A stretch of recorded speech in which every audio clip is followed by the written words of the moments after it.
Berbahagia Al-Fadhil Ustaz Muhammad Aizuddin bin Kamar Zaman kerana sudi bersama-sama dengan Gemenur Iman dalam kuliah duha dengan kitab hadis kursi juga yang dikasihi para pencinta ilmu, pencinta Al-Quran, sahabat-sahabat jannah. Terima kasih kepada guru Gemenur Iman, tim pengurusan Gemenur Iman yang dipimpin oleh pengurusi Puan Husniati binti Mansur dan para barisan AJK-nya.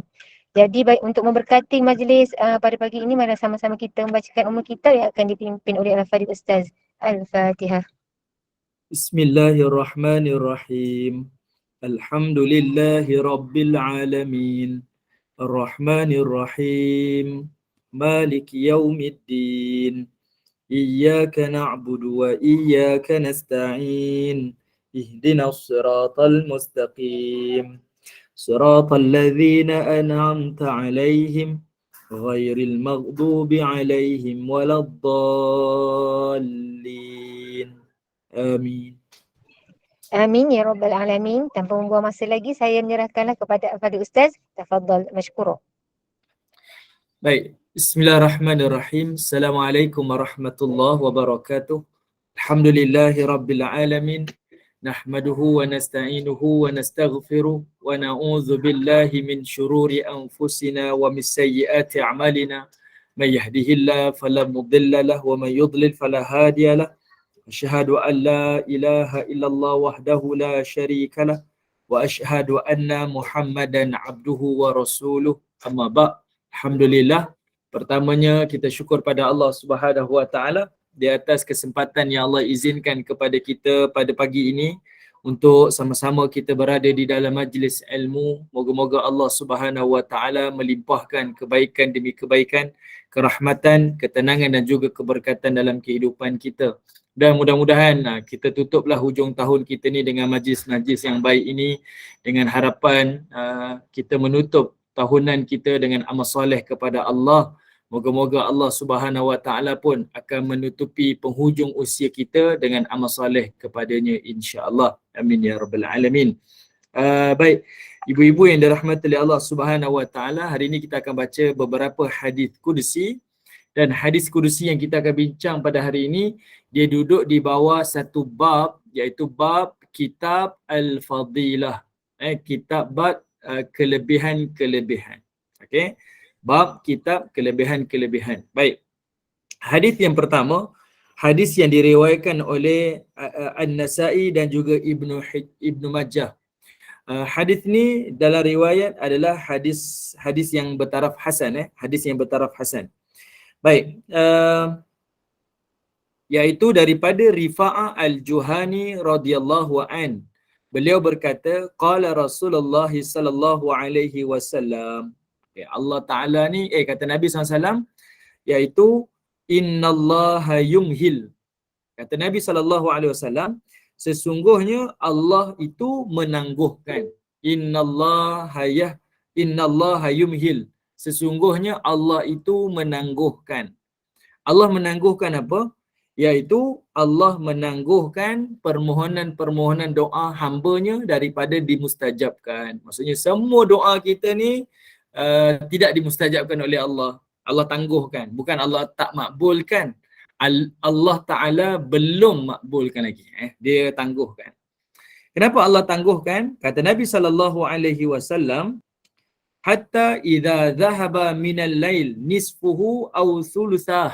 Kata Nabi SAW, sehinggalah apabila berlalunya separuh malam ataupun 2/3 malam. Allah Ta'ala tangguhkan semua doa kita, hajat kita, permintaan kita ni semuanya ditangguhkan. Sengaja Allah Ta'ala tangguhkan sehinggalah berlalu nisfu, iaitu separuh malam. Dan telah berlalu 2/3 malam. Sebenarnya malam ni dia terbahagi kepada 3 kan. Malam ni terbahagi kepada 3. Awal malam, pertengahan malam dan juga penghujung malam. Okey. Jadi yang paling afdal tu adalah di penghujung malam. Kemudian baru tengah malam. Kemudian awal malam. Okey. Jadinya yang kita beribadah tu adalah pada awal malam. Solat maghrib, solat isyak tu di awal malam. Lepas tu tengah malam dan yang kemudiannya itu adalah di 2/3 malam lah, di penghujung malam. Jadinya kata Nabi SAW, Allah tangguhkan doa ni sehinggalah berlalunya waktu tu sampai waktu ni dah separuh malam ataupun 2/3 malam. Qala, pada waktu malam maka Allah Taala pun berfirman. Kata Nabi sallallahu alaihi wasallam, Allah berfirman. Jadi hadis ni bertaraf hadis qudsi. Nah, hadis qudsi Allah Taala berfirman. Apa kata Allah? La yas'alanna ibadi ghairi. Kata Allah Subhanahu wa taala, la yas'alanna ibadi ghairi. Para hamba-Ku hendaklah tidak memohon sesuatu daripada selain daripada aku. Ini nama tauhid kita, ibu-ibu. Allah Ta'ala sebut pada waktu pertengahan malam tu ataupun di 2/3 malam tu, Allah Ta'ala kata apa? Tidak ada hamba-Ku yang berdoa selain daripada aku. La yas'alanna ibadi ghairi. Hamba-Ku jangan ada yang meminta ataupun berdoa selain daripada aku. Okey. Kita berhenti kat sini jap. Saya pernah sebut dah sebelum ni, ibu-ibu, tauhid kita sebagai orang mukmin ni, dia perkataannya syahadah kita la ilaha illallah, kan? Saya pernah sebut dah sebelum ni. Kita ulang lagi sekali. La ilaha illallah. Pada kalimah tahlil ataupun syahadah kita ni ada dua perkara. La ilaha, tiada Tuhan, itu namanya an-nafyu. Kita menafikan tidak ada Tuhan. Okey, tidak ada Tuhan. Apa maksud tak ada Tuhan? Tidak ada sesuatu yang boleh datangkan saya manfaat dan tidak ada sesuatu yang boleh datangkan saya mudarat. Tak ada sesuatu pun. Ini iktikad kita. Tak ada sesuatu pun. Tak ada orang yang boleh mudaratkan saya, tak ada orang boleh manfaatkan saya. Tidak ada orang. Kemudian barulah dikatakan illallah. Barulah diletakkan isbat, penetapan, tidak ada yang mendatangkan manfaat dan tidak ada yang mendatangkan mudarat. Illallah, melainkan Allah sahaja. Allah sahaja, yang lain tidak ada. Makhluk tak ada kuasa. Hanya Allah Ta'ala sahaja. Jadi sebab itu, bila pada waktu malam Allah pun sebut la yas'alanna ibadi ghairi. Tidak ada hamba-Ku yang berdoa selain daripada aku. Lalu kata Allah, may yad'uni astajib lahu. Siapa yang meminta kepada aku makbulkan doa dia. Sebab itu Nabi kata innallah ayyumhil. Allah ni tangguhkan daripada mustajab semua doa hamba-Nya. Sebab apa? Sebab nak dilanjutkan pada penghujung malam. Nak di penghujung malam tu. Sebab di penghujung malam kata Allah Ta'ala, siapa yang meminta padaku, may yad'uni, siapa meminta padaku, berdoa padaku, astajib lahu, aku mustajabkan doanya. Wa may yas'alni, dan sesiapa yang memohon kepadaku sesuatu perkara, u'tihi, aku berikan kepadanya. May yastaghfirni, siapa yang beristighfar kepada aku, aghfir lahu, aku akan ampunkan dosanya. Hatta yatlu'al fajar, sehinggalah terbitnya matahari, sehinggalah waktu fajar. Ini antara waktu-waktu yang mustajab. Kita kena lihat ini adalah kelebihan waktu. Dia bukan ada malam-malam tertentu, tidak. Dia berlaku pada setiap malam. Para ulama kita menyebutkan, ibu-ibu yang dirahmati oleh Allah Ta'ala, Allah ni Tuhan yang maha tinggi. Allah ni Tuhan yang maha tinggi. Tapi kasihnya dia kepada hamba-hambanya, dalam hadis yang satu lagi, iaitu kata Nabi SAW, yanzilu rabbuna tabaraka wa ta'ala kullu layla ila sama'id dunya. Iaitu pada setiap malam, Allah Ta'ala akan turun ke langit dunia. Semata-mata untuk apa? Untuk makbulkan doa yang kita minta, supaya dapat memberi siapa yang meminta, dan siapa yang beristighfar, Allah akan ampunkan dosa-dosa mereka. Punyalah kasih Allah Ta'ala ni kepada kita. Saya tak nak bandingkan, tapi nak bagi mudah faham. Ibu-ibu jangan salah faham. Okey, sementara ni, jelas ke tidak? Jelas ke? Jelas Okey. Baik. Okey, jelas Okay. Jelas insya-Allah. Okey. Baik, ibu-ibu yang dirahmati oleh Allah. Saya tak nak menjisimkan Allah, tapi nak mudahkan faham. Saya nak mudahkan faham. Ibu-ibu jangan salah faham. Tengok Pertama, bila Allah Ta'ala kata Allah turun ke langit bumi, kita pun faham, Allah Ta'ala maksudnya dia turun. Dia turun macam saya ni, bangun daripada kerusi, turun duduk kat bawah. Kita tak boleh beriktikad seperti itu. Okay, kita tak boleh beriktikad seperti itu. Kalau kita beriktikad seperti itu, artinya kita mengatakan Allah ni bertempat lah. Benda tu tak boleh bagi Allah Ta'ala. kan? Kalau Allah ni bertempat, jadi kalau perbincangan tauhid ni, kalau kata Allah ni bertempat, maka perkataan itu menunjukkan Allah Ta'ala ni tak berkuasa lah. Menyamakan Allah dengan makhluk ni. Okay, jadi kita kena faham dari sudut ini adalah dari sudut sastra saja. Allah Ta'ala turun daripada langit bumi ni untuk makbulkan doanya. Tapi saya nak bagi gambaran. Okay, pertama saya tak nak samakan. Yang kedua saya nak mudahkan gambaran macam ni. Seolah-olahnya nak dibahasakan mudah. Raja datang ni ke kampung kita ni. Raja tinggalkan istana dia. Datang kampung kita ni. Dan dia ni datang secara personal. Tak ada kabel-kabel ni, datang secara personal. Dan dia sendiri kata apa? Siapa yang minta, saya makbulkan dia. Siapa yang minta, hari ni saya luluskan. Saya approve permintaan dia. Siapa yang minta tender, saya bagi. Siapa nak projek, saya bagi. Rasa-rasa macam mana rakyat ni? Mesti tidak akan melepaskan peluang lah. Semua orang nak tunggu waktu tu. Sebab apa? Sebab raja turun dan raja akan perkenankan semua permintaan. Dia tidak akan kita kata tolak permintaan-permintaan daripada rakyatnya. Bayangkan tiba-tiba raja datang kampung kita, tak ada seorang pun datang. Raja datang ni, tak ada seorang pun pergi jumpa raja. Semua orang tak tahu, relax biarlah raja ni. Kita tak kisahlah. Sebab saya bayangkan macam ni, Bibu. Ni kita baru lalu World Cup kan? World Cup, piala bola sepak kan? Saya pelik, World Cup tu main waktu pagi ni. Orang boleh bangun nak tengok bola.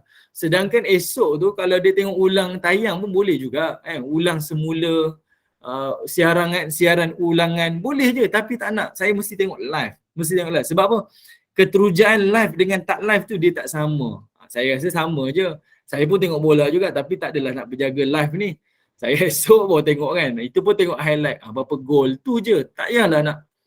Tapi perasaan tu tak sama bagi manusia. Tapi Allah Ta'ala tunjukkan kepada kita, kalau kamu beria meminta sesuatu, maka mintalah pada waktu yang Allah Ta'ala mustajabkan. Para ulama menyebutkan, selagi mana kita tak bangun malam meminta kepada Allah, selagi itulah benda tu bukan perkara yang serius. Perkara tu belum sampai ke satu tahap iaitu kita sangat-sangat berhajat. Tak berhajat sebenarnya. Sebab itu kita melepaskan peluang-peluang keemasan untuk berdoa kepada Allah Ta'ala. Hadis ni yang kita baca ni hadis yang mutaraf hasan. Okay? Diriwayatkan oleh ramai para ulama. Allah Ta'ala turun ke langit bumi dan Allah Ta'ala seru hamba-Nya jangan minta pada orang lain. Minta pada aku makbulkan. Aku mustajabkan. Kamu pohon pada aku beri. Kamu minta taubat pada aku ampunkan. Allah Ta'ala lah yang memberikan. Okay? Sebab itu saya tanya pada diri saya. Kita ni selalu nak anak kita cemerlang. Saya nak anak saya berjaya. Saya nak anak saya jadi hafiz. Saya nak anak saya jadi ulama. Saya nak anak saya jadi engineer.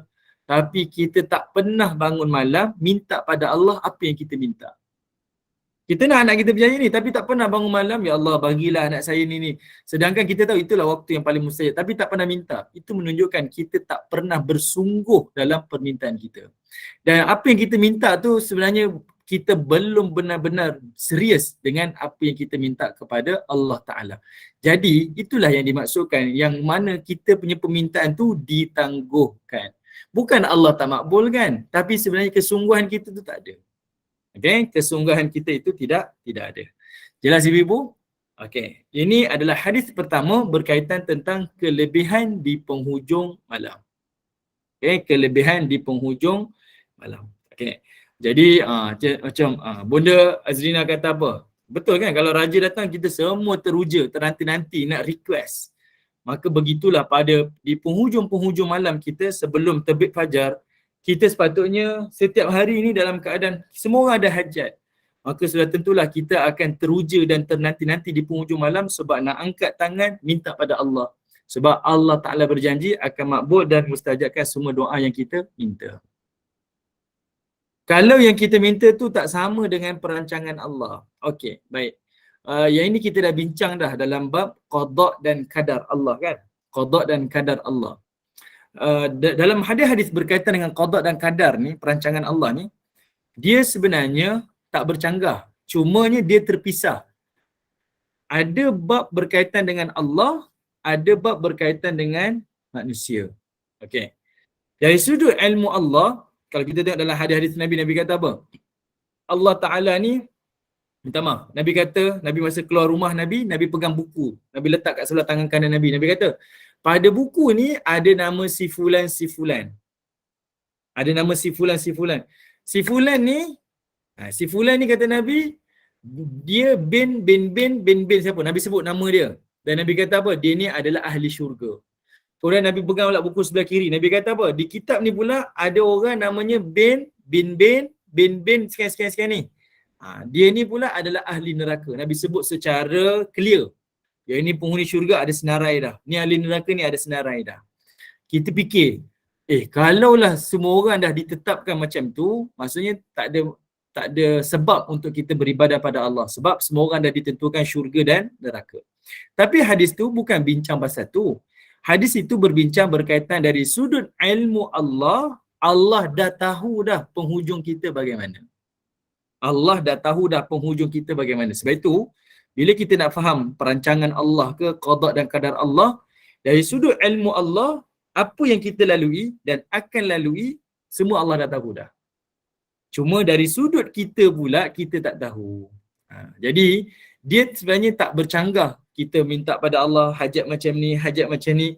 Dia tak melanggar ataupun tidak bercanggah, berselisih dengan perancangan-perancangan Allah Subhanahu Wa Taala. Okey, kita tak tahu. Right? Dari sudut ilmu Allah, Allah tahu. Dari sudut ilmu kita, kita tak tahu. Jadi minta sahaja pada Allah Ta'ala, Allah Ta'ala lah yang akan mustajabkan. Okey, kita kena selalu minta, betul lah. Kena minta rahmat Allah, bergantung kepada Allah, berhajat kepada Allah Ta'ala. Sebab itu, Allah Ta'ala tawarkan, Allah offer, ada satu malam yang khas. Dulu ada Air Asia buat tiket kapal terbang ke Sabah, RM1 satu seat. Pukul apa? Dia buka pukul 12.30 malam contohlah. Sekian waktu. Hanya 2 jam tu sahaja. Kalau habis-habislah. Tiket. Semua orang berebut nak beli. Semua orang berebut. Tak ada orang pun argue. Kenapa dia buat tengah malam? Kenapa tak buat siang ke? Buat petang ke? Sebab itu tawaran daripada dia kan. Dia nak tengok siapa yang bersungguh-sungguh nak dapat. Buatlah. Macam itulah dengan Allah Ta'ala. Allah Ta'ala dah bagi ruang dah. Ini ruang yang aku akan mustajabkan semua hajat. Aku ampuni semua dosa. Tinggal kita je lah nak berebut peluang ataupun tidak. Minta daripada rahmat Allah Subhanahu Wa Ta'ala. Okay? Baik.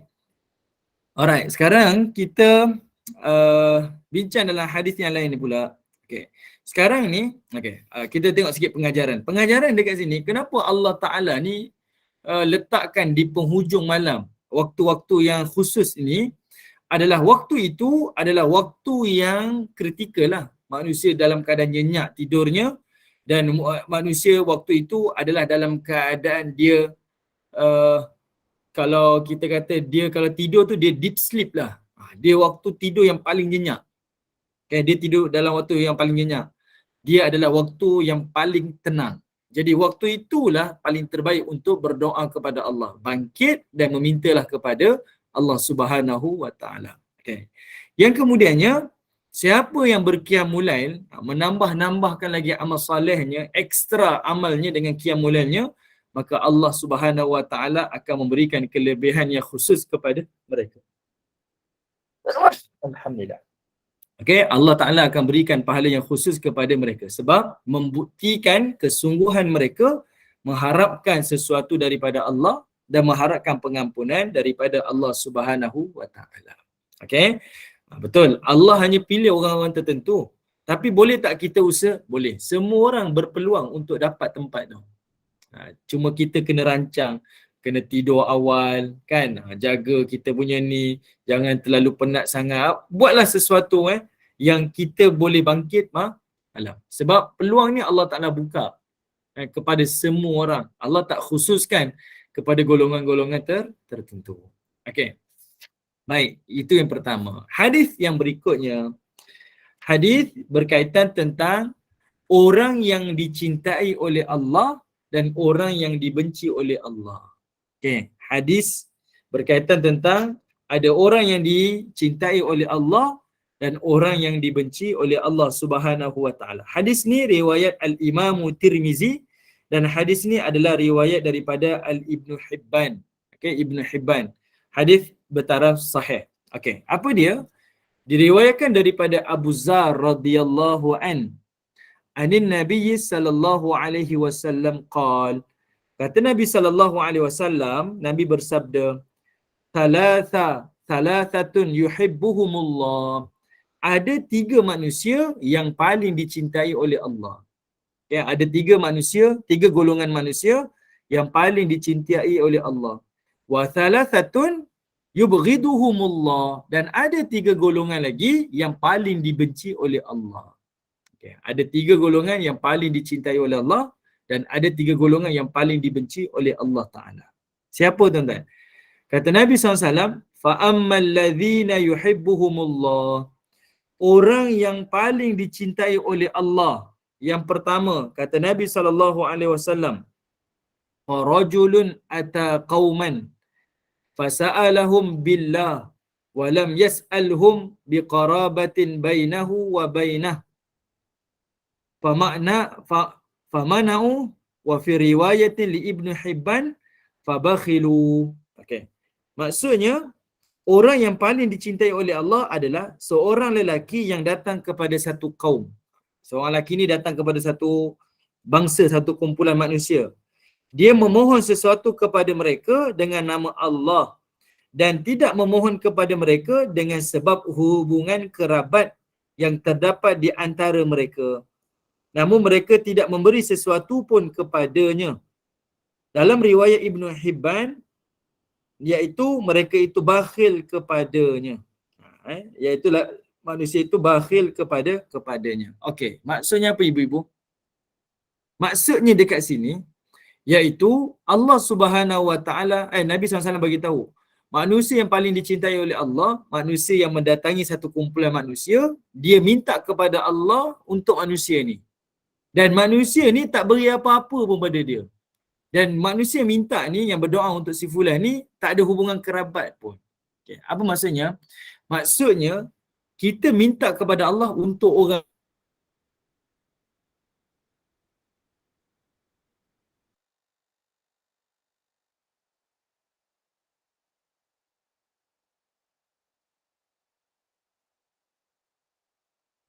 Lain sangkut. Benda lain sangkut ke? Ke orang lain boleh dengar? Saya Tak ingatkan dengar, lain tak saya. dengar. Dah Tidak hilang. Okey, dengar. Ustaz kena ulang. Ustaz Okey. kena ulang. Baru nak catat suara Ustaz dah stop. Okey, jap. Saya ulangi sekali. Okey. Golongan pertama ni, kata Nabi SAW, orang yang paling Allah cintai ni adalah orang yang Allah Subhanahu Wa Taala ni, dia lelaki ni, dia berdoa kepada Allah untuk orang lain. Dia doa untuk orang lain. Dan dia berdoa untuk orang lain tu dalam keadaan orang lain tu tak ada hubungan kerabat dengan dia. Orang lain tu boleh jadi tak tahu apa yang diminta untuknya. Dan orang yang didoakan itu pun tak memberi apa-apa pulangan pun kepada orang yang berdoa untuknya. Lelaki yang buat macam ni, kata Allah, kata Nabi SAW, orang ni lah yang paling Allah cintai. Sebab dia tak berhajat selain daripada Allah Ta'ala. Dia tak minta sesuatu pun balasan daripada manusia, melainkan hanya minta kepada Allah Ta'ala. Contoh paling mudah, kita naik kereta. Kita nampak ada berlaku satu aksiden ke, ada kereta rosak di tepi jalan. Kita kalau dapat tolong, Alhamdulillah, ada masa tolong kita tolong. Ada masa kita pun rushing juga, kita tak dapat tolong. Tapi kita berdoa, Ya Allah, Ya Tuhanku, tolonglah mudah urusan si fulan ni. Kan, mudah-mudahan kau pemudahkan urusannya, janganlah berlaku apa-apa musibah ke apa. Kita doa untuk dia, minta kebaikan untuk dia. Waktu tu, itulah waktu yang, itulah keadaan manusia yang paling Allah cintai. Sebab apa? Kita doakan untuk orang yang kita tak minta balasan daripada dia, dan kita pun tak ada hubungan kerabat dengan dia. Kita minta betul-betul ikhlas kepada Allah Ta'ala untuk kebaikan orang lain, bukan untuk kebaikan kita. Sebab ada orang dia buat sesuatu kerana adanya pulangan, dapat balasan, kan, dipuji, dikenang. Jadi doa mungkin makbul, tapi dari satu sudut dia tak mendapat tempat yang disebutkan oleh Nabi, salah satu daripada 3 orang yang paling Allah Ta'ala cintai. Jadi dengan perbuatan kita macam tu, kita mengundang kecintaan Allah Ta'ala kepada kita. Kita boleh doakan kepada kawan-kawan kita, kan. Kita tak ada hubungan pun dari sudut kerabat kekeluargaan, tak ada pun. Sebab kalau sudut dari kekeluargaan, boleh jadi atas sebab kasih kita pada keluarga kita, makcik kita, anak saudara kita, ada perasaan kasih. Tapi yang ini dia memang tak ada apa-apa, tapi dia minta kebaikan untuk si fulan tu. Yang itulah yang dipilih sebagai orang yang Allah Ta'ala cintai. Okey. Kemudian kata Nabi SAW, fatakhallafa rajulun bi'ayinihim wa fi riwayatin lin-nasa'i bi'aqabihim fa'atahu sirran la ya'lamu bi'atiyatihi illallahu walladhi a'tah wa qaumun saru lailatahum. Okey, maksudnya iaitu ada seorang lelaki ni daripada kalangan kaum tersebut, orang yang didoakan tadi tu, ada seorang lelaki ni berlalu tanpa dilihat oleh pandangan-pandangan mereka. Dalam riwayat An-Nasa'i, tanpa pengetahuan mereka. Dan mereka memberikan pemberian kepada orang tadi secara sembunyi, tanpa ada yang mengetahuinya, melainkan Allah dan orang yang dia berikan itu.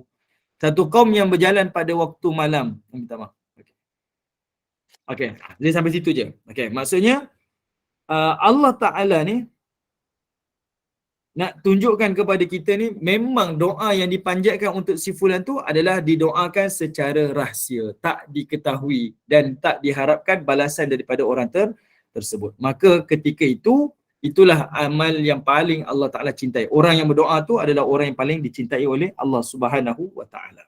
Okey, kemudian hatta idza kana an-naum ahabba ilaihim mimma yu'dalu bih nazalu fawada'u ru'usahum faqama ahaduhum yatamallakuni wa yatlu ayati wa rajulun kana fi sariyatin falaqiya al-adu fahuzimu wa aqbala bi sadrihi wa fi riwayatin li Ibn Hibban fakabbara faqatala hatta yuqtalu aw yuftahu lahu. Okey. Kata Nabi SAW, golongan yang kedua pula adalah golongan iaitu orang yang berjalan pada waktu malam. Sehingga apabila mereka berasa tidur itu lebih mereka sukai daripada meneruskan perjalanan, maka mereka pun berhenti dan meletakkan kepala-kepala mereka, iaitu mereka tidur di dalam perjalanan tu. Lalu seseorang dalam kalangan mereka bangun dan Allah Ta'ala pun berfirman, dia tunduk kepadaku dan membaca ayat-ayatku. Okay. Bezanya apa ibu-ibu tengok Golongan pertama tadi, dia berdoa secara rahsia. Allah cintai amal dia. Dia tak mengharapkan balasan daripada manusia, tak mengharapkan pujian daripada manusia, dan dia pun tak ada hubungan kerabat dengan manusia tu. Orang yang kedua yang Allah Ta'ala cintai, Nabi bagi satu perumpamaan. Dia ni orang yang traveller, penat ni, musafir jauh. Sampai waktu malam mereka keletihan, mereka berhenti dan tidur. Kumpulan musafir ni tidur. Tapi ada seorang lelaki dalam kumpulan ni, dia bangun dan dia beribadah kepada Allah Ta'ala. Orang tu Allah cintai. Sebab apa? Dia korbankan keinginan dia dan dia mengutamakan keinginan Allah. Waktu tu tubuh dia berkehendak untuk berehat, tapi dia tinggalkan untuk berehat, melainkan dia beribadah kepada Allah Ta'ala. Sebab itu Allah Ta'ala sebut tu, dia tunduk kepada aku, beribadah kepada aku, dan dia membaca ayat-ayat aku. Bangun qiyamlah, bertahajud kepada Allah Ta'ala. Lelaki ni Allah Ta'ala cintai. Okey. Kalau kita kata semoga Allah kurniakan, kira doa ke itu? Itu kira doa lah. Kira doa. Tak kenal pun orang tu penuh. Okay. Alright. Kita bantu orang, doa kepada orang lain ni, kita tak ada hubungan kerabat. Sebab selalunya kita tak ada rasa hati kan, tak ada rasa sayang. Tapi kita berdoa tu atas sebab ihsan kita sesama manusia. Okay. Jadi kita tengah bincang golongan kedua ni. Golongan kedua ni, orang yang dia mengutamakan keinginan Allah lebih daripada keinginan dia. Dan dia buat amal tu adalah secara rahsia. Okay. Ikhlas kepada Allah Ta'ala. Okey, golongan yang ketiga pula, iaitu kata Nabi SAW, seseorang yang berada dalam pasukan tentera. Lalu dia bertempur dengan musuh. Namun mereka dikalahkan. Lantas dia terus marah. Maksudnya dia terus lanjutkan lagi peperangan tu. Dalam riwayat Ibnu Hibban, lantas dia bertakbir dan berperang sehingga terbunuh atau diberikan kemenangan kepadanya. Maksudnya orang ni pasukan dia kalah. Dia dah berperang dan pasukan dia kalah. Pasukan kalah tapi dia tak kalah. Secara individu dia tak kalah. Dia masih lagi terus berperang untuk berjuang di jalan Allah Subhanahu Wa Taala.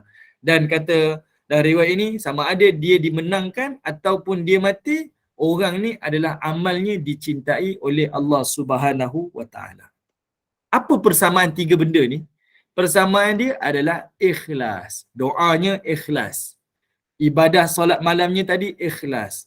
Dan berjuang pada waktu peperangan tu pun adalah ikhlas. Dia buat tu memang kerana Allah. Dia nak pandangan Allah pada dia. Dia buat tu bukan kerana pujian manusia. Dia buat tu bukan kerana nak pulangan ataupun sesuatu daripada manusia. Dia hanya buat kerana Allah. Orang ni Allah Ta'ala cintai. Okay? Orang ni Allah Ta'ala cintai. Dan maksud ni lebih umum lah. Tak semestinya dalam perang je dapat. Ataupun tak semestinya yang bangun malam saja dapat.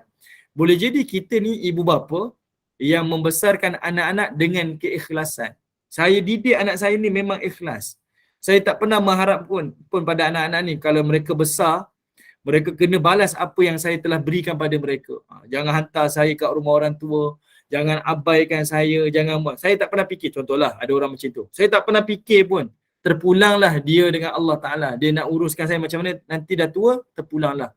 Saya buat ini kerana ini adalah amanah. Saya besarkan anak-anak saya ini kerana Allah Ta'ala. Biar Allah yang membalas, bukan anak-anak yang membalas. Boleh jadi amal tu dikira ikhlas dan menjadikan ibu bapa tu adalah orang yang dicintai oleh Allah Ta'ala. Saya sukalah untuk bayangkan macam ni lah. Kita kalau berharap lah kan, kita jaga anak kita, sayang anak kita, sayang anak kepada anak ni lebih lah.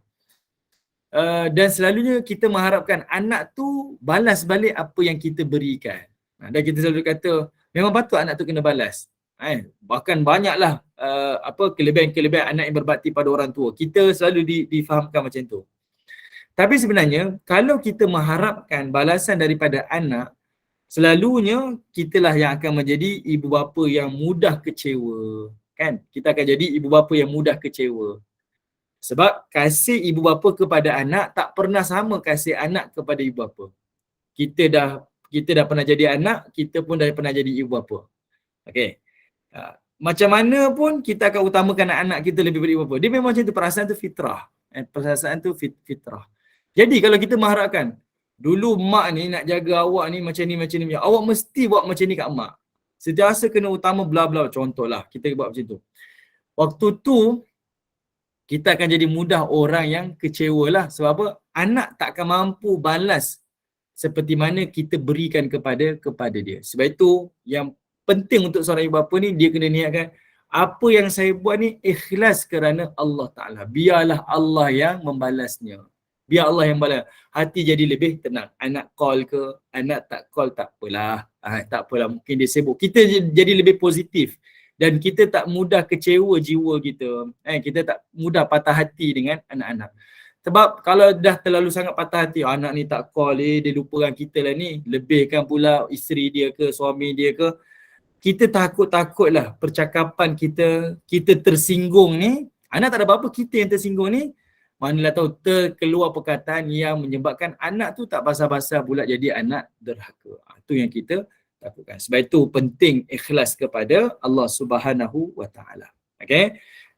Cukup saja cukup kita kenalkan anak kita kepada Allah, cukup kita kenalkan anak kita kepada Nabi sallallahu alaihi wasallam. Anak kita kenal Allah, dia akan baca Quran.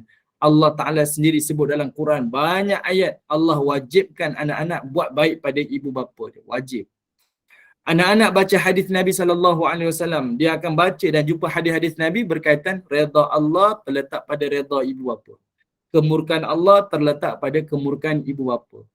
Automatik dia kenal Allah, kenal Nabi, dia akan kenal ibu bapa dia. Dan lebih utama lagi, dia akan kenal siapa dirinya sendiri.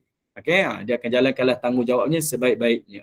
Tak perlu kita kata, ni mak ni, jangan lupakan mak nanti ya, kenal mak ya. Tak payahlah. Mudah kecewalah kita nanti. Okey? Baik. Itu 3 golongan yang Allah Ta'ala sebut, yang Nabi sebut sebagai golongan yang dicintai oleh Allah Ta'ala. Dia punya titik point dia sama je, ikhlas. Ikhlas. Dia berjuang ikhlas. Dia beribadah malam ikhlas walaupun dia kepenatan. Dan dia berdoa ikhlas tanpa mengharapkan balasan daripada manusia yang dia minta. Okey, nombor 3 tadi tu, iaitu orang yang dia berperang. Dalam peperangan, dia berperang. Kemudian pasukannya kalah. Tapi dia tetap lanjutkan berjuang secara individu. Dan dalam riwayat Ibn Hibban kata apa? Sama ada dia terbunuh ataupun Allah berikan kemenangan padanya. Orang ni Allah cintai. Sebab apa? Dia berjuang tu sampai ke titisan ataupun nafas yang terakhir lah. Dia usahakan juga. Dia buat itu dengan ikhlas. Okay? Sebab, kenapa nak kata ikhlas? Bila kita duduk dalam pasukan, biasanya kita semangat lah. Sebab ramai-ramai kan. Tapi bila kita individu, itulah diri kita yang sebenarnya.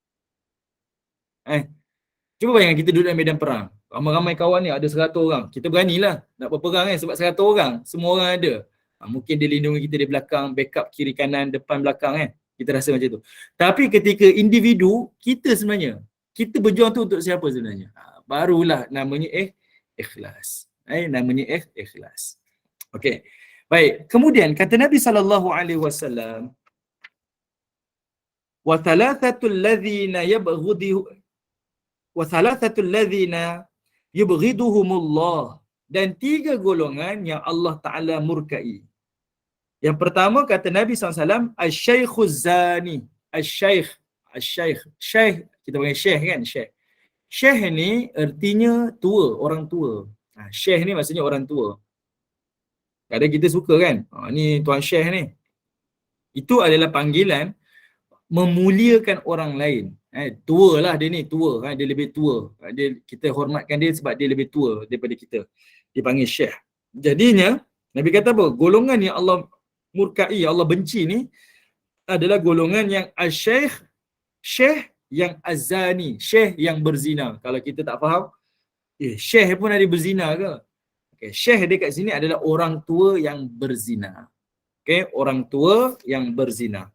Yang itu Allah Ta'ala benci. Orang tua yang berzina. Yang kedua adalah wal fakirul mukhtal. Iaitu orang miskin, orang fakir yang sombong. Dan yang ketiga wal ghaniyul zalum. Dan orang kaya yang zalim. Orang kaya yang zalim. Baik, apa persamaan 3 ni yang Allah murkai? Orang tua yang berzina, orang fakir, orang miskin yang sombong, dan orang kaya yang zalim. Apa dia punya persamaan? Tadi persamaan 3 tadi tu adalah ikhlas. Okay? 3 tadi tu persamaan dia Allah cintai sebab dia ikhlas. 3 golongan ni yang Allah benci ni apa persamaan dia? Orang pertama tadi dah tua buat maksiat, orang tua yang berzina. Yang kedua, orang miskin yang sombong. Dan yang ketiganya adalah orang kaya yang zalim. Apa persamaan dia? Ni kes sampai dah tua pun tak ingat Allah apa. Ya Allah, tak tahu nak letak kategori apa Ustaz. Dia kan 3 ni berbeza-beza kan, tapi dia mesti ada satu titik tengah dia tu. Apa Allah.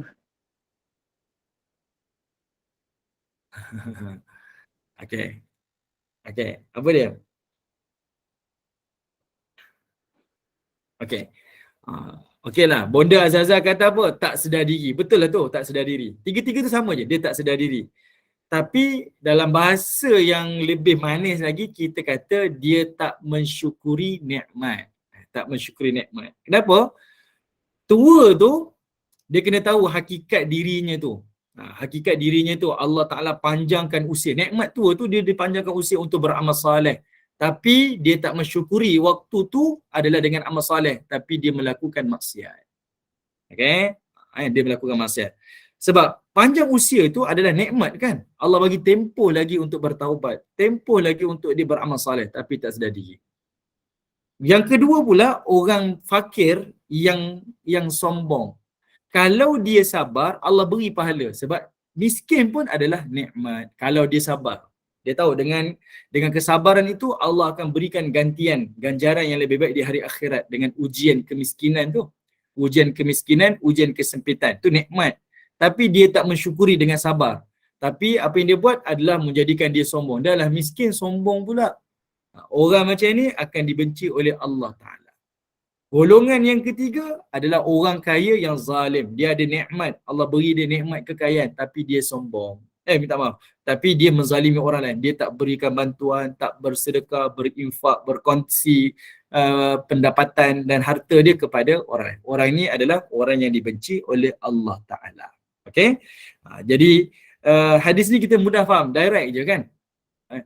Dalam bahasa lebih manis, tak mensyukuri nikmat. Tapi dari sudut bahasa yang kita sebut nak bagi faham, orang tak sedar diri lah. Miskin pun tak sedar diri, yang kaya pun tak sedar diri, yang tua pun tak sedar diri. Sama je dua. Semuanya sama tak sedar diri. Tak mensyukuri nikmat Allah Subhanahu wa Ta'ala. Okey.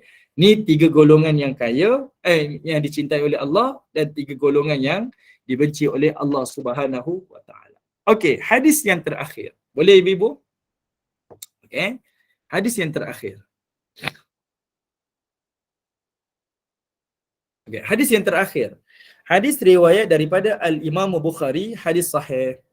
Okay. Hadis ni dah ada 2. Hadis ni ada 2. Hadis yang pertama, hadis daripada Abu Hurairah. Hadis yang diriwayatkan oleh Al-Imam Bukhari, hadis sahih. Kata Abu Hurairah, anin Nabi sallallahu alaihi wasallam qal, Nabi SAW telah bersabda. Okey, siapa ibu-ibu yang baru masuk, mungkin terlepas yang awal-awal tadi, kita bincang beberapa hadis ini berkaitan tentang kelebihan. Dia duduk di bawah bab Kitabul Fadilah, bab kelebihan-kelebihan lah. Awal tadi kita bincang kelebihan waktu malam, waktu yang paling terbaik untuk beribadah, berdoa. Yang kedua tadi kita bincang bab kelebihan ikhlas, dia akan dicintai oleh Allah. Okey. Dan sekarang ni kita bincang bab yang baru, bab kelebihan yang baru ni. Iaitu kata Nabi sallallahu alaihi wasallam, "Idza ahabballahu al-'abd." Apabila Allah mencintai hamba-Nya. Kalau Allah sayang seorang hamba, nada Jibril, Allah akan panggil Jibril. Hadis ni riwayat sahih, hadis riwayat Bukhari. Kalau Allah sayangkan seorang hamba ni, Allah akan panggil Jibril. Kata Allah, innallaha yuhibbul fulan fa ahbibhu. Okay. Lalu dikatakan kepada Jibril, sesungguhnya Allah cintai si fulan ni, seorang hamba ni. Lalu Allah perintahkan, wahai Jibril, cintailah si fulan itu. Cintailah si fulan itu. Fayuhibbuhu Jibril, dan Jibril pun mencintai hamba yang dicintai oleh Allah Ta'ala. Mula-mula Allah sayang pada hamba ni, Allah perintah pada Jibril. Jibril pun sayang kepada hamba tersebut. Fayunadi Jibril fi ahli sama. Lalu Jibril pun memanggil penghuni-penghuni di langit. Jibril seru pula penghuni-penghuni langit. Kata Jibril, innallaha yuhibbu fulana. Sesungguhnya Allah mencintai seorang hamba ni, seorang fulan ni. Fa ahibbuh, dan Allah perintahkan untuk kamu mencintainya. Fayuhibbuhu ahlus sama, dan seluruh penghuni langit akan mencintai orang tersebut. Thumma yudha'u lahu qabulu fil ard. Kemudian diletakkan kecintaan manusia kepada hamba Allah ni di atas muka bumi. Okey, baik. Hadis ni mudah lagi faham. Kita nak tahu Allah Ta'ala ni disebut oleh Nabi SAW, kalau kita beramal soleh, melakukan apa yang Allah perintah, sampai kita ni mengundang kecintaan Allah, Allah akan cintai kita. Bila Allah Ta'ala cintai kita, maka Allah Ta'ala akan perintah pada Jibril, Jibril, aku cintai si fulan ni, aku perintahkan kau wahai Jibril, cintai si fulan ni. Maka Jibril pun atas perintah Allah, dia pun mencintailah si fulan yang dicintai oleh Allah. Lalu Jibril pula seru kepada seluruh penghuni langit ni, malaikat-malaikat di langit ni. Kata Jibril, wahai penghuni langit, Allah cintai si fulan ni. Dan Allah perintahkan kamu semua cintai si fulan tu. Maka seluruh penghuni langit akan mencintai si fulan yang dicintai oleh Allah. Dan kata Nabi SAW, bila seluruh penghuni langit dah cintai si fulan yang Allah cintai, maka kasih sayang itu akan diturunkan kepada seluruh manusia yang berada di bumi. Dan manusia di bumi akan mencintai si fulan yang dicintai oleh Allah. Okey, dalam bahasa lebih mudah. Sifirnya mudah. Siapa yang mencintai Allah, dia mesti akan mencintai manusia. Siapa yang dicintai oleh Allah, dialah dicintai oleh manusia. Okey. Artinya ibu-ibu, kita ni nak tengok mudah je. Kalau kita ni ada masalah hubungan dengan manusia, dengan si fulan ni tak kena, dengan si fulan ni tak kena, dengan si fulan ni berkelahi, dengan si fulan ni saya benci. Sebenarnya itu adalah cerminan hubungan kita dengan Allah Ta'ala. Okay, itu adalah cerminan hubungan kita dengan Allah Ta'ala. Okay, hubungan kita dengan Allah, cerminannya adalah hubungan kita dengan sesama manusia. Kita rasa kita ni orang masjid dah ni. Kita rasa kita ni orang ahli ibadah ni, orang jaga kuliah-kuliah muslimat ni. Tapi kenapa dengan adik-beradik berkelahi, dengan suami berkelahi, dengan anak-anak berkelahi, pergi berjabat dengan kawan-kawan berkelahi, duduk kat jiran tetangga dengan jiran-jiran berkelahi, pergi masjid surau dengan orang masjid berkelahi. Semua orang salah lah, saya je betul. Kenapa orang tak boleh terima saya? Tengok balik. Mungkin ada kesilapan-kesilapan yang kita telah lakukan dan yang perlu kita betulkan. Sebab hubungan kita dengan manusia adalah cerminan hubungan kita dengan Allah Ta'ala. Okay, hubungan kita dengan manusia ni adalah cerminan kita, hubungan kita dengan Allah Subhanahu Wa Ta'ala. Cantik hubungan dengan Allah, cantiklah hubungan dengan manusia. Sebab siapa yang Allah cintai, Allah perintah Jibril cintai dia. Jibril akan perintah penghuni langit cintai dia. Dan kecintaan daripada langit ni akan turun ke bumi dan seluruh penghuni bumi akan mencintainya. Sebab itu kalau kita tengok orang-orang saleh, kita tak pernah kenal dia pun. Kita pun tak tahu, tak rapat pun, jumpa pun tidak. Tapi bila tengok dia meninggal, kematiannya menghidupkan, kan? Kematiannya menghidupkan. Ramai orang cerita kebaikan dia. Ramai orang suka dia. Itu adalah salah satu daripada tanda-tanda kesalehan dia, iaitu manusia yang Allah muliakan dan manusia yang Allah cintai. Saya bagi contoh lah ibu-ibu. Selalu kita tengok contoh berkaitan dengan ulama biasalah. Tapi juga ada orang-orang awam yang mengalami keadaan macam ni. Kalau di Malaysia ni saya ingat lagi Abam yang Raja Lawak tu kan. Yang Raja Lawak dulu tu. Kalau ibu ingat dia meninggal 2020 ke 2021? 2021-2020. Lebih kurang lah. Dia meninggal tu, semua orang bercerita tentang dia. Semua orang bercerita tentang dia. Sedangkan kita tengok kalau dari sudut keadaan kita ni, kita selalu melihat pada ulama-ulama, orang-orang soleh. Tapi kadang orang-orang awam pun ada yang mendapat tempat rezeki seperti itu. Orang datang solat jenazahnya ramai, kemudian orang bercerita tentang dia, kan? Kita tak tahu apa rahsia amal dia, tapi rupa-rupanya arwah ibu dia pernah cerita. Dia sentiasa utamakan ibu dia. Dia tak pernah berkira dengan ibu dia. Apa yang ibu dia nak, dia tunaikan. Sentiasa dia raikan, utamakan ibu dia lebih daripada yang lain. Duit belanja yang dia ada, yang dimiliki, semua untuk ibu dia. Itu mungkin antara asbab itulah menjadikan dia dicintai oleh Allah dan seluruh manusia mencintai dia. Okay? Tahun lepas, tak silap saya lah, ni bukan nak cerita pasal artis, tapi kita nak tengok dari sudut orang awam. Kalau ulama-ulama tu kita faham lah. Sebab kita nak kena tengok, kadang-kadang kita rasa, saya bukan ulama, mungkin saya tak dicintai oleh Allah. Tak juga. Kalau tahun lepas tu saya tengok yang paling viral tu yang masa kematian Siti Sarah tu kan. Siti Sarah. Semua orang duk cerita kebaikan-kebaikan dia. Rupa-rupanya banyak amal dia yang kita tak tahu. Dia rupa-rupanya orang yang paling banyak bersedekah dan ikhlas sedekah, dia tak pernah cerita pada orang lain. Allah Ta'ala tunjukkan masa dia pergi tu ramai orang mendoakan dia.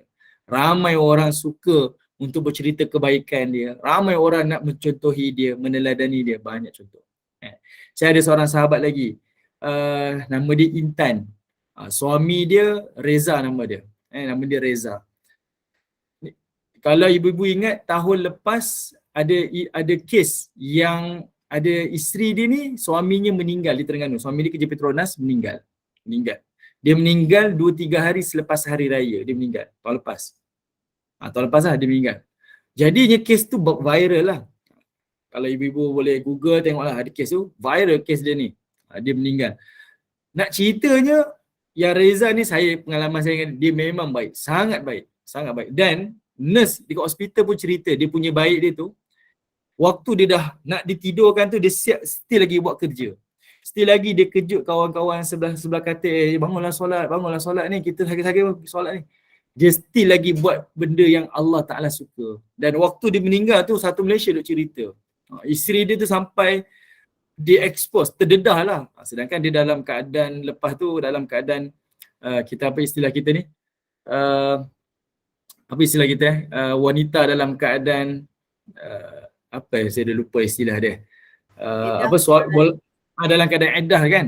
Lepas kematian suami dia tu berkabung tu, waktu tu sepatutnya dia tak expose, tapi sebabkan suaminya meninggal tu, orang semua nak tahu cerita suami dia.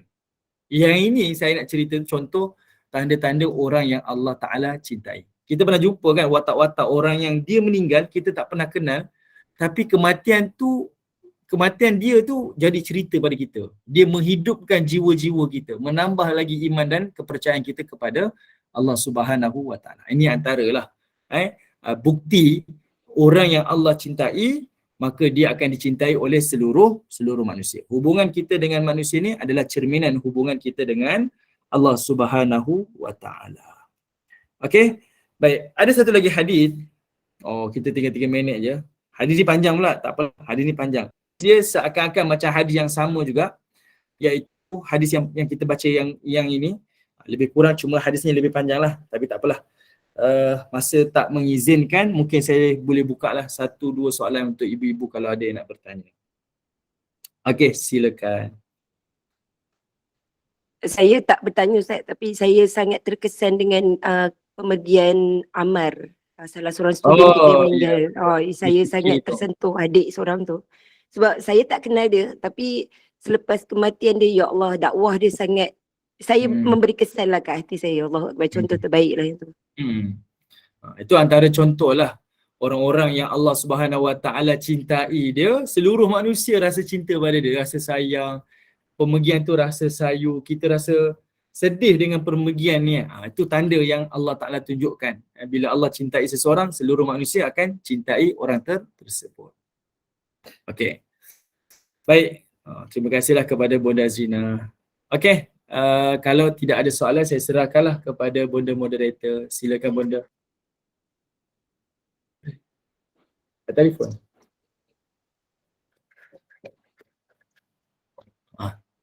Mana Bonda kita? Okey, kalau Bonda tak ada, saya lah tutupkan Okey. Baik, insyaAllah kita akhiri dengan tasbih kafarah dan suratul As. Moga-moga pertemuan ini Allah berkati, dan kalau ada manfaat, sampaikanlah kepada kawan-kawan kita, ahli keluarga kita dan juga kenalan-kenalan kita insyaAllah. Bismillahirrahmanirrahim. Subhanallah wa bihamdi, subhanakallahumma wa bihamdika, asyhadu an la ilaha illa anta wa astaghfiruka wa atubu ilaik. Subhana rabbika rabbil izzati amma yasifun wa salamun alal mursalin. Walhamdulillahi rabbil alamin. Wal asr innal insana lafi khusr illa alladhina amanu wa amilus solihat wa tawassaw bil haqq wa tawassaw bis sabr. Walhamdulillahi rabbil alamin. Terima kasih semua. Assalamualaikum warahmatullahi wabarakatuh. Waalaikumsalam warahmatullahi wabarakatuh. Terima kasih Ustaz. Terima kasih semua jemaah. Jumpa lagi dalam kuliah asar petang ini. Terima kasih Ustaz. Terima kasih Ustaz. Assalamualaikum. Terima kasih Ustaz. Terima kasih Ustaz. Assalamualaikum.